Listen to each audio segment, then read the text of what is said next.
ayuda para sa mga pirma. Nangangalap ngayon ang mga tauhan ng mababang kapulungan ng ating mga kongresista para sa ating mga kababayan, particularly si Juan Pasam Cruz, na pagpirma at kapalit ng ayuda sa charter change or CHACHA or ang ating 1987 Constitution na gusto nilang gawin na federal form of government. Ang daming congressman at congresswoman na gusto na yatang i-amend ang ating CHACHA para daw sa ating economic growth.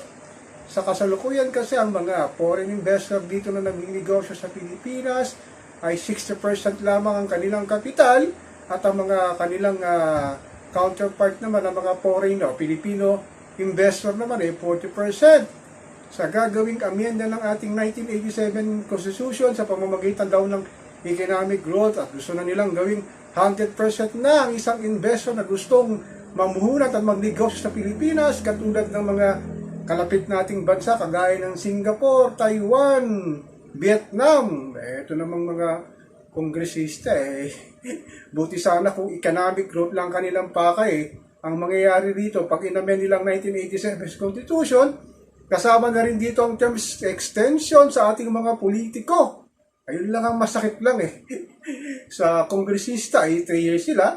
Sa Senate naman ay 6 years. Pagka naamyendahan na ito ay talagang term extension yata at walang katapusan na ang kanilang pag-upo sa kanilang mga konstitusyon. Sa Senado naman ang matikas na talaga nagpupus ito si Senator Robin Padilla lang na sinasabi niya na yun nga tungkol din sa economic growth para daw sa yung isang term ng isang kongresista o isang senador yata mapalawig pa at makapaglingkod sa ating inang bayan. Buti sana kung gano'n paano kung kanilang term extension para lang sa kanilang kapakanan? Anong mangyayari sa bahay ni Juan Pasam Cruz? Lalo na lang tayong mahihirapan.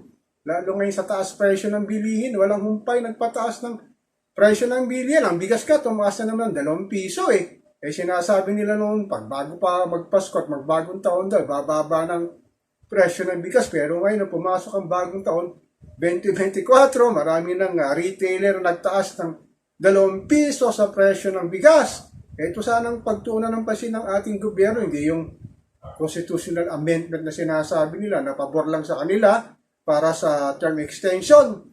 Nakakalungkot naman yung nangyari sa ating bansa. Itong mga politiko talaga, ginagawa lang nila ito para sa kanilang sariling kapakanan. Punta ka na yunan yung mga constituent nila halos naghihirap at walang makain dahil ang kanilang mga kongresista o mayor walang binibigay na tulong o tulong pinansyal o trabaho sa mga constituents nila. Tapos plano pa ng amenda nitong 1987 Constitution. Nung pa naman plano ni ex-President Ramos ito na napunta pa kay GMA, kay Gloria Macapagal-Arroyo, hanggang kay Pinoy, hanggat napunta rin kay Pangulong Digong na sinusulong nga nito Senator Robin Padilla na talaga daw marami ang magagawa pagka na-amenda ng ating konstitusyon. Pero sabi ng mga netizen na hindi para lang sa economic growth yan, para lang sa kanilang kapakanan, lalo na pag humaba ang kanilang term extension. Ano talagang mangyayari sa bahay ni Juan Pasam Cruz kung ganitong sistema mga ginagawa ng politiko?